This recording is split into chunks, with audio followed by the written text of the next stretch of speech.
प्यारे साथियों, आप सभी का स्वागत करता हूं अपने MRS स्टडी परिवार में। तो डियर, जैसा कि आपको पता है कि BPSC जो है एग्ज़ाम कंडक्ट करवाया था आपका टीचर का फ़ेज़ 1 यानी ट्राई 1, दूसरा फ़ेज़ ट्राई 2 और तीसरा फ़ेज़ ट्राई 3। तो जो ट्राई 3 एग्ज़ाम्स कंडक्ट कराया गया था उसको पेपर लीक होने के कारण से उसका री एग्ज़ाम हुआ और उसके बारे में नोटिस भी आपको दिया गया। तो खैर, हम टीचर का बहाली पे हम लोग बात नहीं करने वाले हैं। मैं यहाँ पे बात करने वाला हूँ BPSC के द्वारा जो क्वेश्चंस पूछे जाते हैं उस पैटर्न को लेकर। जैसा कि आपको पता है कि हमारा चैनल टेक्निकल एजुकेशन से रिलेटेड है, तो BPSC में आपका असिस्टेंट इंजीनियर का यानी AE का बहाली जो है निकाला गया है। तो इसमें आपका हिंदी और इंग्लिश जो है वो क्वालिफाइंग नेचर्स का होता है। क्या होता है? क्वालिफाइंग नेचर का होता है, यानी हिंदी और इंग्लिश को पास करना बहुत ही ज़्यादा ज़रूरी है। अगर आप हिंदी और इंग्लिश को पास नहीं करते हैं तो आप एग्ज़ाम पास नहीं माने जाएंगे। ये इसका नोटिफिकेशंस में ये रूल दिया गया है। तो जो सब्जेक्ट हमारा यहाँ पे होने वाला है वो सब्जेक्ट होने वाला है हिंदी। कौन सा सब्जेक्ट होने वाला है? तो हिंदी सब्जेक्ट आपका होने वाला है, जिसमें प्रीवियस ईयर क्वेश्चंस और कुछ प्रैक्टिस भी हम लोग यहाँ पे करेंगे। तो यहाँ पे आपका जो है लैंग्वेज हिंदी दिया गया है, जो कि क्वेश्चंस प्रश्न संख्या H9 से H20 तक आपको एक गद्यांश दिया गया है। उस गद्यांश को ध्यानपूर्वक पढ़ना है और उससे रिलेटेड जो क्वेश्चंस होते हैं उसका जवाब देना है। तो गद्यांश 1 में दिया गया है कि मनुष्य के जीवन में सबसे अच्छा समय लड़कपन है। इस समय मनुष्य को किसी प्रकार की चिंता नहीं होती। माँ बाप उसको बड़े प्रेम से पालते हैं। जहाँ तक बस चलता है उसको वो आराम देते हैं। केवल इतना ही नहीं, अपनी संतान के सुख के लिए माता पिता स्वयं बहुत कष्ट सहते हैं। दुख की बात है कि कुछ लोग माता पिता के त्याग और सेवा को भूल जाते हैं, उन्हें दुख पहुंचाते हैं। ऐसे लोग समाज तथा देश का कल्याण नहीं कर सकते। तो यहाँ पे क्वेश्चंस आपका दिया गया है कि प्रस्तुत गद्यांश का उक्त शीर्षक क्या होगा। तो यहाँ पे जो गद्यांश दिया गया है इसका जो आपका शीर्षक होगा, जीवन का सुनहरा समय लड़कपन तथा माता पिता का संतान से प्रेम है, क्योंकि इस समय मनुष्य को किसी प्रकार की चिंता नहीं रहती है। तो यहाँ पे जो ऑप्शंस है वो यहाँ पे दिया गया है और आप इन तीनों में से कोई भी एक या एक से अधिक को आप ले सकते हैं अपने आंसर के तौर पे। अगला क्वेश्चंस आपका यहाँ पे दिया गया कि गद्यांश में रेखांकित ऐसे लोग का क्या अर्थ है ना? ऐसे लोग का क्या अर्थ है? तो इस गद्यांश में ऐसे लोग का अर्थ है या तात्पर्य है कि जो अपने माता पिता के त्याग और सेवा को भूलकर उन्हें दुख पहुंचाते हैं। मनुष्य को किसी प्रकार की चिंता कब नहीं होती है? तो लड़कपन में। कब? लड़कपन में। दुख की बात क्या है? दुख की बात क्या है? तो दुख की बात है आपका समाज में ऐसे लोग जो अपने माता पिता के त्याग और सेवा को भूल जाते हैं और अपने माता पिता को दुख पहुंचाते हैं तथा उन्हें घर से बाहर निकाल देते हैं। यह सबसे दुख की बात है। अगला क्वेश्चन है, मनुष्य के जीवन का सबसे अच्छा समय। मनुष्य के जीवन के सबसे अच्छा समय लड़कपन का समय सबसे अच्छा होता है, क्योंकि इस अवस्था में किसी प्रकार का चिंता नहीं होता है। अगला क्वेश्चन है आपका, माता पिता स्वयं बहुत कष्ट क्यों सहते हैं। माता पिता बहुत कष्ट क्यों सहते हैं, क्योंकि वो अपनी संतान के सुख के लिए, वो अपने संतान के सुख के लिए। दूसरा गद्यांश यहाँ पे आपका दिया गया है। दूसरा गद्यांश में बोला जा रहा है आपका कि जापान एक छोटा द्वीप है। जापान एक छोटा द्वीप है। यह चीन से पूर्व में स्थित है। यह चीन से पूर्व में स्थित है। जापानी बड़े पश्चिमी होते हैं। ये लोग खूब साफ रहते हैं। उनका घर एक सुंदर फलवारी सा लगता है।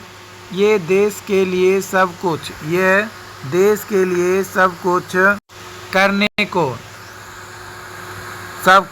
करने को तैयार रहते हैं। आज संसार जापानी मालों से भरा है। ये लोग सभी चीज़ बनाते हैं। जापानी नवयुवक दूसरे देशों में जाकर पढ़ते और अपने देश में कल कारखाने खोलते हैं। वहाँ की जलवायु बहुत ठंडी नहीं है, इसलिए यह देश हरा भरा रहता है। जापानी लोग भात और मछली खूब खाते हैं। जो जापान के लोग होते हैं वो भात और मछली खूब खाते हैं। तो यहाँ पे क्वेश्चंस दिया गया है इस गद्यांश से रिलेटेड कि जापानी नवयुवक दूसरे देशों में जाकर क्यों पढ़ते हैं। अपने देशों में कल कारखाने खोलने के लिए। जापानी लोग सभी चीज़ें क्यों बनाते हैं। जापानी लोग सभी चीज़ें क्यों बनाते हैं। ये लोग बड़े परिश्रमी होते हैं। क्या होते हैं? बड़े परिश्रमी यानी मेहनती होते हैं। जापानी लोग की विशेषता क्या है। जापानी लोगों की विशेषता क्या है। जापानी लोगों की विशेषता, ये लोग देशभक्त होते हैं। ये लोग बड़े परिश्रमी होते हैं और ये लोग बुद्धिमान होते हैं। अगला क्वेश्चन है आपका कि जापानी का घर एक सुंदर फुलवारी सा क्यों लगता है। जापानी लोग खूब साफ रहते हैं और प्रदर्शन प्रिय होते हैं। ये लोग अपने घरों के सामने फुलवारी लगाते हैं, जिससे इनका घर फुलवारी सा लगता है। अगला क्वेश्चन है आपका यहाँ पे कि जापान हरा भरा क्यों रहता है। जापान हरा भरा क्यों रहता है। जापान के जलवायु बहुत ठंडी नहीं है, इसलिए हरा भरा रहता है। द्वीप शब्द का अर्थ है ऐसा स्थल का वह भाग जो चारों ओर जल से घिरा हुआ हो, उसे द्वीप कहते हैं। देशज शब्द वैसे शब्द होते हैं जिनकी उत्पत्ति का मूल का पता न हो, परंतु वे प्रचलन में हो। ये देशज शब्द होते हैं। ये आमतौर पर क्षेत्रीय भाषा में प्रयोग किए जाते हैं। उदाहरण के तौर पे खुरपी, भात, लात, डिबिया, कपास, ये सारी चीज़ें आपका है।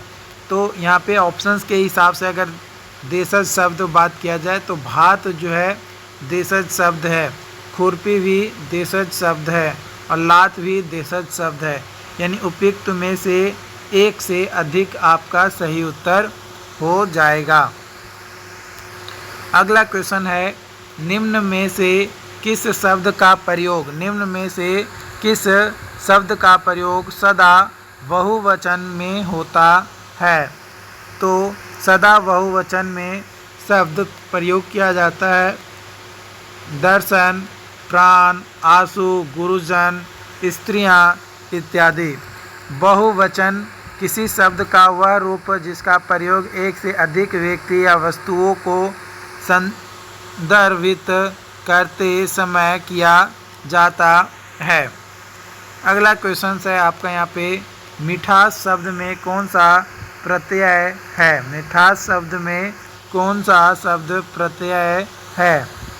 तो मिठास शब्द में वैसा शब्द जो दूसरे शब्दों के अंत में जुड़कर अपनी प्रकृति के अनुसार शब्द के अर्थ में परिवर्तन कर देता है, प्रत्यय कहलाते हैं। तो मीठा प्लस आस यानी मिठास, बचपन प्लस आ बचपना, बुरा प्लस आई बुराई। तो यहाँ पे मिठास में आस जो है वो प्रत्यय है। मध्यम पुरुष समवर्ग सर्वनाम है। मध्यम पुरुष सर्वनाम है। मैं, हम, तू, यह, वह आदि पुरुषवाचक सर्वनाम है। पुरुषवाचक सर्वनाम के 3 भेद होते हैं।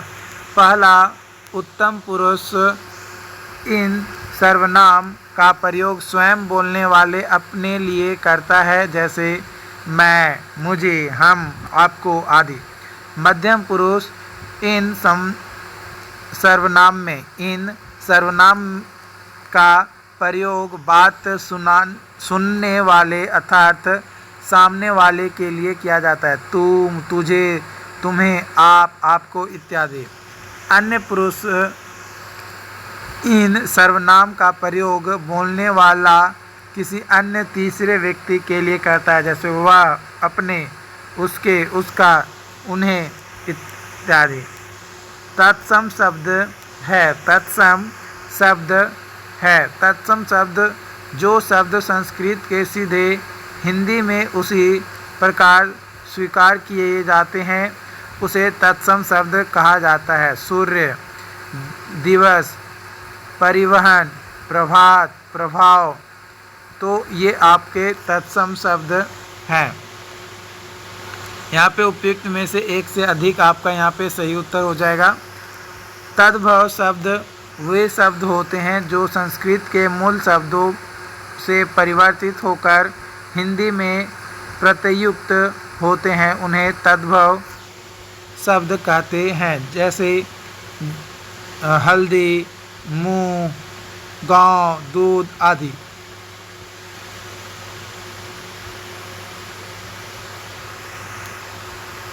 अगला शब्द है आपका यहाँ पे अध्यात्म। अध्यात्म शब्द में कौन सा उपसर्ग है? तो उपसर्ग ऐसे शब्दांश जो किसी शब्द के पूर्व जोड़कर उसके अर्थ में परिवर्तन कर देता है या उसके अर्थ में विशेषता ला देता है, उसे उपसर्ग कहते हैं। अधि प्लस आत्म अध्यात्म, प्र प्लस हार प्रहार, अनु प्लस ताप अनुताप, दूर प्लस आचार दुराचार, प्रति प्लस अर्पण प्रत्यर्पण। ये हमारा यहाँ पे क्वेश्चंस आपका दिया गया है और इस तरीके का क्वेश्चंस बीपीएससी यानी बिहार पब्लिक सर्विस कमीशन में पूछे जाते हैं। तो ये तमाम सवाल का जवाब मैंने आपके साथ शेयर किया और डिटेल में इसके बारे में मैं आपको बताया। बाकी इससे रिलेटेड और जो भी क्लासेस हैं वो आप लोगों के साथ शेयर किया जाएगा। ओके, जो भी अपडेट्स होंगे आप लोगों के साथ। Thank you.